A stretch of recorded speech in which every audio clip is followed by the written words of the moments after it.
व्यक्ति तब नहीं हारता जब वह गिर जाता है, व्यक्ति तब हारता है जब वह उठने से इनकार कर देता है। सो फ्रेंड्स, अपनी मेहनत को कम ना समझें। अगर एक बार असफलता मिली है तो अगली बार सफलता मिलने के चांसेस ज्यादा हैं। आप उठने की कोशिश करते रहिए, सफलता आपको जरूर मिलेगी। Welcome back to my channel Prasmit learning point. मैं हूं प्रदीपिका। आज मैं आपके लिए ज्योमेट्री का बेसिक लेकर आई हूं, यानी कि ज्यामिति। ज्योमेट्री हमारी किससे स्टार्ट होती है, कुछ बेसिक पॉइंट्स जो हमें पता होने चाहिए, जिनसे हमारी ज्यामिति समझ में आती है और हम आगे के टॉपिकों को आसानी से कर पाएंगे। सो आज कुछ इंपॉर्टेंट पॉइंट्स हैं जिन्हें मैं आपके सामने यहाँ पर डिस्कस करूंगी। सो फ्रेंड्स, अगर आपको ये वीडियो अच्छी लगे तो उसको लाइक एंड शेयर जरूर करें। उससे पहले मैं आपसे कहना चाहूंगी, अपनी सेहत का ध्यान रखें, घर पर रहें, स्वस्थ रहें। अपनी वीडियो हम अपनी आज की स्टार्ट करते हैं। देख लेते हैं कि इसकी स्टार्टिंग किससे होती है। ज्योमेट्री यानी कि ज्यामिति, कहां से हम शुरुआत करते हैं, कौन कौन से पॉइंट्स होते हैं, कौन कौन सी रेखाएं होती हैं और उनको क्या कहते हैं और उनको कैसे समझते हैं, देख लेते हैं। सबसे पहले रेखा। सो फ्रेंड्स, रेखा से हमारी स्टार्टिंग होती है। सबसे पहला पॉइंट है बिंदु। बिंदु तो आप जानते ही होंगे, यानी कि एक पॉइंट, ठीक है, उसको हम बोलते हैं बिंदु। उसके बाद रेखा। रेखा क्या होती है? तो फ्रेंड्स, रेखा होती है हमारी, देखिए इस तरीके से, ये एक लाइन है, ठीक है, ये आपकी क्या है, रेखा। इसमें क्या होता है कि आपका कोई सेगमेंट नहीं होता, दोनों साइड से, यानी कि दोनों ही तरफ से अनिश्चित दूरी तक, कोई निश्चित नहीं है, अगर वो चलती रहे तो वो आपकी रेखा कहलाती है। इट मीन्स वो एक लाइन कहलाती है, वही आपकी रेखा कहलाएगी। एक ऐसी लाइन जो कभी भी अंत ना हो, दोनों साइड से वो निरंतर चलती रहे, तो वो आपकी एक रेखा कहलाती है। सेकंड, रेखा खंड। अब रेखा से ही हमारा बनता है रेखा खंड। It means line segment. Line segment क्या होता है फ्रेंड? ध्यान से देखिए, हमने एक ही रेखा बनाई, ठीक है, ये एक रेखा बनाई। इस रेखा में एक निश्चित दूरी तय करने वाले कोई भी दो बिंदु, एक निश्चित दूरी तय करने वाले कोई भी दो बिंदु, वो बिंदु आपके कौन से हो सकते हैं? मान लीजिए एक पॉइंट ए है, एक पॉइंट बी है, ये ए हो गया, ये बी हो गया, ठीक है। अब इस रेखा में ए और बी की जो निश्चित दूरी है, ये आपकी, ये आपका रेखा खंड कहलाता है। आप इसके नाम से समझ सकते हैं, एक रेखा और उसके अंदर खंड, इट मीन सेगमेंट। तो ये आपकी रेखा है और ये उसके अंदर एक खंड है, एक पार्ट है उस रेखा का, जिसमें हमें पता है कि ये पार्ट कितना है, उसको हम मेजर कर सकें। दो पॉइंटों के बीच की एक निश्चित दूरी जो रेखा पर होती है, वही आपकी रेखा खंड कहलाती है।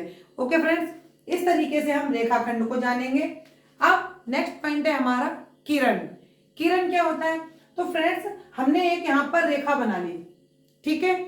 इस रेखा में एक साइड रे जो हमारी चल रही है, कोई उसकी निश्चित या मतलब अनंत बिंदु तक वो जा रही है, और एक साइड हमारा ये पॉइंट हो, यानी कि एक निश्चित बिंदु से एक ही ओर चलने वाली रेखा किरण कहलाती है। ओके फ्रेंड्स, एक ये इसका निश्चित बिंदु है और दूसरी साइड ये देखिए रेखा हमारी चलती जा रही है अनंत तक, तो ये हमारी कहलाएगी किरण। कोई निश्चित पॉइंट नहीं है ये कहां जाकर रुके।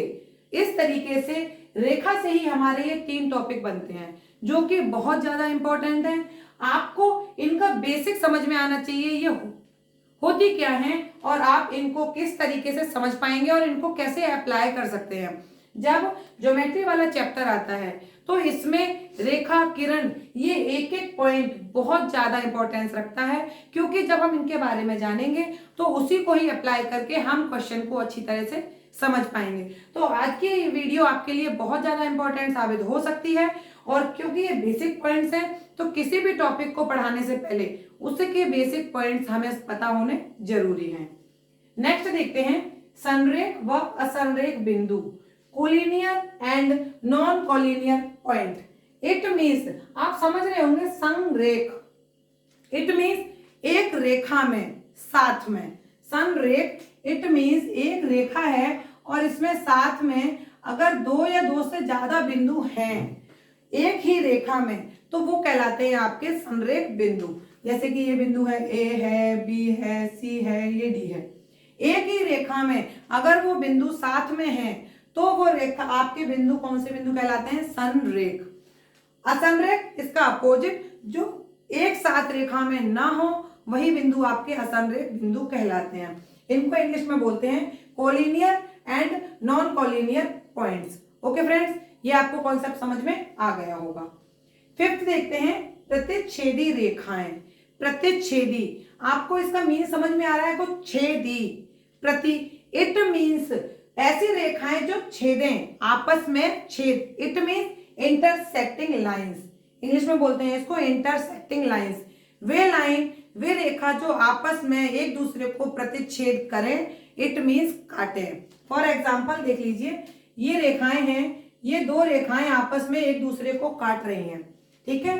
एक रेखा है आपकी ए और दूसरी रेखा है आपकी बी। ये दोनों रेखाएं आपस में एक दूसरे को इस पॉइंट पर काट रही हैं, ओ पॉइंट पर काट रही हैं, तो ये रेखाएं आपकी कहलाएंगी प्रतिच्छेदित रेखाएं, इंटरसेक्टिंग रेखाएं। इनके नाम से ही क्लियर हो रहा है, जो रेखाएं आपस में एक दूसरे को काटें, ठीक है, इसलिए इन रेखाओं को प्रतिच्छेदित रेखाएं कहते हैं। नेक्स्ट है समांतर रेखाएं, parallel lines. Parallel lines friends वो लाइन होती हैं जिनकी दूरी हर समय अनिश्चित दूरी तक समान हो और वो रेखाएं आपस में कभी भी ना मिलें। दो चीजों से समांतर रेखाओं की डेफिनेशन क्लियर होती है, वे रेखाएं जिनकी दूरी हमेशा समान रहे और वो कभी भी ना मिल सके। ऐसी रेखाएं कैसी हो सकती हैं? मान लीजिए एक रेखा है आपकी ए, ठीक है, और दूसरी रेखा है आपकी ये बी। अब बताइए, ये दोनों रेखाएं हैं, अगर ये सीधी चलती चली जाए तो क्या ये रेखाएं कभी मिलेंगी? बशर्ते इनके बीच की जो दूरी है ये हमेशा समान रहनी चाहिए। अगर यहाँ पर ए है तो यहाँ भी ए होनी चाहिए, और अगर आगे जा रही है तो वहां पर भी दूरी ए होनी ही चाहिए। यही इसकी प्रॉपर्टी है। अगर ये दूरी कम हो गई या बढ़ गई या घट गई तो उसके बाद ये रेखाएं समांतर नहीं रहेंगी। पैरेलल लाइंस मींस कि दोनों के बीच का डिफरेंस सेम होना चाहिए, ये रेखाएं कभी भी एक दूसरे को न काटे न मिले। ओके फ्रेंड्स, तो इस तरीके की रेखाओं को क्या कहते हैं? समांतर रेखाएं। अगेन नेक्स्ट टॉपिक है हमारे पास संपाती रेखाएं। ये कौन सी रेखाएं होती हैं?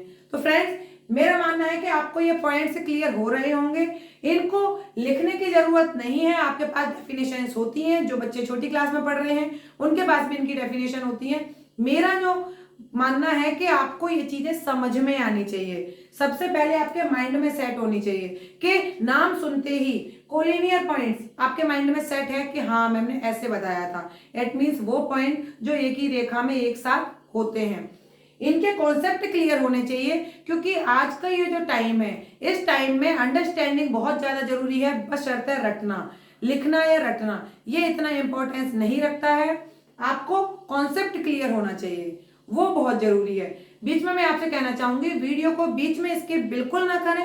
अगर आपने बीच में स्किप कर दिया तो एक छोटा सा भी पॉइंट आपसे मिस हो सकता है। तो फ्रेंड्स, वीडियो को कंटिन्यू देखें और अच्छी लगे और कैसी लगी ये भी कमेंट बॉक्स में जरूर बताएं। तो अब हम देखते हैं संपाती रेखाएं। संपाती रेखाएं इट मींस प्रॉपर्टी लाइंस। ये कौन सी रेखाएं होती हैं? तो फ्रेंड्स, संपाती रेखाएं एक लाइन ए और एक लाइन बी। इट मींस एक लाइन के ऊपर ही अगर एक से अधिक रेखाएं हैं, उसी लाइन के ऊपर आपको डिफरेंस नहीं दिख रहा होगा, एक लाइन ए है एक लाइन बी है, सी भी हो सकती है। इट मींस वे सभी रेखाएं जो एक दूसरे के ऊपर हों वो रेखाएं ही संपाती रेखाएं कहलाती हैं। देखिए, संपाती रेखाएं प्रॉपर्टी लाइंस वे रेखाएं जो एक दूसरे के ऊपर हों, यानी कि उनके बीच में कोई डिफरेंस नहीं होना चाहिए, वही रेखाएं आपकी संपाती रेखाएं कहलाती हैं। नेक्स्ट पॉइंट है संगामी रेखाएं, कॉन्करेंट लाइंस। संगामी रेखाएं कौन सी होती हैं? इट मींस वो रेखाएं, एक से या दो से अधिक रेखाएं जो एक दूसरे को एक ही पॉइंट पर काटें, ठीक है। एक से या दो से अधिक ऐसी रेखाएं जो सभी एक दूसरे को एक पॉइंट पर काटें, वो सभी रेखाएं संगामी रेखाएं कहलाती हैं। इट मींस ये जितनी भी रेखाएं हैं ये सभी संगामी रेखाएं हैं, क्योंकि ये सभी एक दूसरे को इस पॉइंट पर काट रही हैं। ओ पॉइंट है, इस पॉइंट पर काट रही हैं, इसलिए इन रेखाओं को संगामी रेखाएं कहते हैं। लास्ट है हमारी रेखाओं में तिर्यक रेखाएं। तिर्यक रेखाएं कौन सी होती हैं? तिर्यक यानी कि ट्रांसवर्सल लाइन, इंग्लिश में बोलते हैं इसको ट्रांसवर्सल लाइंस। ये लाइन कौन सी है फ्रेंड्स? तिर्यक का मीन्स होता है टेढ़ी, ठीक है, यानी कि तिरछी रेखा। तिर्यक का मतलब तिरछी रेखा, उसी को ही हम तिर्यक रेखा कहते हैं। ट्रांसवर्सल लाइन जो हमारी तिरछी रेखा जा रही होगी, यानी कि टेढ़ी। ये लाइन ऐसी भी हो सकती है, ये लाइन ऐसी भी हो सकती है। इस तरीके से इन लाइनों को हम जानते हैं, यानी कि तिरछी रेखाओं को ही हम तिर्यक रेखा कहते हैं। नेक्स्ट है हमारा रेखीय युग्म, लीनियर पेयर। ओके फ्रेंड्स, रेखीय युग्म क्या होता है? रेखीय युग्म आप ये देखिए यहां पर कि मैंने एक ये लाइन खींची, ठीक है। अब इस लाइन पर मैंने एक ये और लाइन बनाई। अब यहां पर क्या हुआ? ये एक रेखीय युग्म बन गया। इन रेखीय युग्म में इनका जो दो कोण बने यहाँ पर, ठीक है, इनका पूरे का क्या होना चाहिए? टोटल इस एंगल को और इस एंगल को अगर हम मेजरमेंट करें, यानी कि एंगल ए और बी, ये आपका होना चाहिए A plus B equal to 180 degree. यानी कि इनका जो युग्म बना, रेखाओं से जो युग्म बना, इसी को ही हम रेखीय युग्म के नाम से जानते हैं। अब इसी टॉपिक से एक और टॉपिक आपका बनता है, वो है आपका आसन्न कोण। वो कोण कौन से होते हैं? तो फ्रेंड्स, इसको ही हम आसन्न कोणों के नाम से जानेंगे। एक रेखा को जब कोई दूसरी रेखा उसके ऊपर आके रुके, एक सीधी रेखा के ऊपर कोई दूसरी रेखा आके उस पे रुके, तो यहाँ पर ये है, इस पे है ए पॉइंट, ठीक है। ये आपकी रेखा थी ए, ये रेखा है आपकी बी। अब यहाँ पर ये रुकी, ए पॉइंट को हम ओ पॉइंट से डिनोट कर देते हैं। ओके फ्रेंड्स, आसन्न कोण यानी कि एडजेसेंट एंगल, ये वो एंगल होते हैं जिसमें एक बीच में यानी कि उभयनिष्ठ भुजा होती है। आप देख रहे होंगे यहाँ पे ये दो कोण बन रहे हैं, जैसे मैंने यहाँ पे आपको समझाया था। रेखीय युग्म में उन दोनों कोणों का योग 180 डिग्री होता है। आसन्न कोण का मतलब होता है एक ही भुजा, यानी कि बीच में एक भुजा होनी चाहिए जो कॉमन है, उस भुजा से बने उसके दोनों साइड के एंगल ही आसन्न कोण कहलाते हैं। अब मैं इन एंगलों को, इसको मान लेती हूं ए और इसको मान लेती हूं बी, तो ए और बी ये ही आपके कहलाते हैं आसन्न कोण। आसन्न कोण, आसन्न कोण का कॉन्सेप्ट क्लियर हो गया होगा फ्रेंड्स। जब किसी लाइन पर कोई तीसरी लाइन आकर रुके और उस लाइन के द्वारा कोई भी दो कोण यानी कि जुड़े हुए एक भुजा से दो कोण बन रहे हो, तो वो आपके आसन्न कोण कहलाते हैं। अब यहाँ पे मैं अगर एक और भुजा डाल दूं तो क्या वो दो कोण बन रहे होंगे? नहीं। फॉर एग्जाम्पल, मैं यहाँ पे देखिए सी की रेखा खींच रही हूँ और इस साइड से ये एक तीसरी रेखा आई, ठीक है। इस रेखा को इस रेखा ने दो भागों में डिवाइड कर दिया, एक एंगल ये बना दिया और दूसरा एंगल ये बना दिया, तो ये दोनों एंगल आसन्न कोण कहलाएंगे, क्योंकि बीच की उभयनिष्ठ भुजा आपकी कौन सी है? ये वाली। एक भुजा जो बीच में है वो उन दो कोणों को मिलाती है, उन दो कोणों को बनाती है, इसीलिए इनको आसन्न कोण कहलाते हैं और यही कोण आपके आसन्न कोण होते हैं। रेखीय युग्म में मैंने आपको बताया कि इन आसन्न कोणों का योग 180 डिग्री होना ही चाहिए। ओके फ्रेंड्स, इनका योग 180 डिग्री होना चाहिए। दोनों को आप ऐड कर दीजिए आसन्न कोणों को, तो जो ऐड होता है उसका वो आपका 180 डिग्री होना चाहिए। नेक्स्ट टॉपिक है आपका शीर्षाभिमुख कोण, अपोजिट एंगल्स। शीर्षाभिमुख कोण, अपोजिट एंगल्स, इसके नाम से क्लियर हो रहा है, यानी कि ऐसे कोण जिनके शीर्ष आपस में अपोजिट हों। शीर्षाभिमुख, शीर्ष उसके अपोजिट में है, ऐसे एंगल अपोजिट एंगल। तो देख लेते हैं, हमने यहाँ पर दो रेखाएं ली, उनको काटा, प्रतिच्छेदित रेखाएं। ओके फ्रेंड्स, तो देखिए एक रेखा ए है और एक रेखा ये बी है, बीच में ये यहाँ पे काट रही है। अब ये देख रहे होंगे आप, एक ये एंगल बना हुआ है P, एक ये एंगल बना हुआ है Q, एक ये एंगल बनेगा स्मॉल a, एक ये एंगल बनेगा स्मॉल b। अब इसमें शीर्षाभिमुख कोण कौन से हैं? Angle P equal to angle Q। Opposite कोण यानी कि ये कोण P और Q जो ये रेखाएं कट रही हैं, इट मीन्स ये वाले कोण, ये हो गए आपके P बराबर Q। शीर्षाभिमुख कोण, इन्हीं को बोलते हैं शीर्षाभिमुख कोण, जो ये अपोजिट एंगल है। और यहां पर एंगल A और एंगल B, ये आपके अपोजिट एंगल है। ठीक है, ये बराबर कब होंगे ये मैटर करता है उनकी कंडीशन के ऊपर। ज्यादातर शीर्षाभिमुख जो समांतर रेखाएं हैं या उनसे रिलेटेड जो प्रॉपर्टीज हैं वो मैं अपनी नेक्स्ट वीडियो में डिस्कस करूंगी। तो फ्रेंड्स, आज हम केवल ये पढ़ रहे हैं कि शीर्षाभिमुख कोण होते कौन से हैं, यानी कि कोई भी दो रेखाएं जब आपस में एक दूसरे को काटें तो वहां पर जो एंगल बन रहा होगा, अपोजिट एंगल्स, उन्हीं को बोलेंगे हम शीर्षाभिमुख कोण। जैसे कि ये है, और ये वाले एंगल भी हो सकते हैं, इनको हम बोल सकते हैं, और ये वाले भी हो सकते हैं। इन्हीं एंगल्स को हम बोलेंगे शीर्षाभिमुख कोण, क्योंकि इनका शीर्ष कहाँ मिल रहा है, ये एंगल ये आ गया, इसका शीर्ष ये है, ये एंगल इसके अपोजिट है, ये ऐसे है और ये ऐसे है, तो दोनों अपोजिट है। इन्हीं को बोलते हैं शीर्षाभिमुख कोण। किसी भी तरीके से आप समझ लीजिए, आपको जैसे आसान लगे आप उस तरीके से अपने माइंड में इसका कॉन्सेप्ट क्लियर करिए। शीर्षाभिमुख कोण हो चुका है हमारा। नेक्स्ट देखते हैं अपने संगत कोण। संगत कोण कौन से होते हैं? संगत कोण, एकांतर कोण और अंतः संपूरक कोण। इन तीन कोणों को आप जरा ध्यान से सुनिए कि ये कोण कौन से होते हैं और इनकी इंपॉर्टेंस क्या है। इनकी इंपॉर्टेंस हमारी मैथ में यानी कि ज्योमेट्री में सबसे ज्यादा है, क्योंकि इन्हीं के बेस क्वेश्चंस अक्सर पूछे जाते हैं। ये तो थी कुछ बेसिक्स जो आप क्वेश्चन पढ़ते हैं उसमें इन वर्ड्स का यूज होता है। अगर आप समझ जाएं कि क्वेश्चन कह क्या रहा है, मान लीजिए क्वेश्चन में कहा कि दो प्रतिच्छेदित रेखाएं हैं, अब आप समझ ही नहीं पा रहे हैं कि प्रतिच्छेदित यानी कौन सी रेखाएं हैं, तो वो कॉन्सेप्ट क्लियर होना चाहिए। ओके फ्रेंड्स, अब हम देखते हैं कि ये तीनों कोण, इन तीनों कोणों की अहमियत क्या है। इन तीनों से इनका रिलेशन जो बनता है हमारा फ्रेंड्स, वो होता है समांतर रेखाओं से, पैरेलल लाइन और एक तिर्यक रेखा। इन दोनों से मिलकर ये कॉन्सेप्ट क्लियर होगा। कैसे होगा, ध्यान दीजिए। ये हमारे सामने दो समांतर रेखाएं हैं, ठीक है, दो समांतर रेखाएं हैं ए और बी। तीसरी पी एक तिर्यक रेखा इन दोनों समांतर रेखाओं को काटती है। इस कंडीशन पर ये तीनों एंगल बनेंगे, 1 2 और 3। इसी कंडीशन पर ये तीनों एंगल बनेंगे। कैसे बनेंगे, ध्यान से इस वीडियो को देखते रहिए। दो ये रेखाएं हैं समांतर और इसको एक तिर्यक रेखा ने काटा।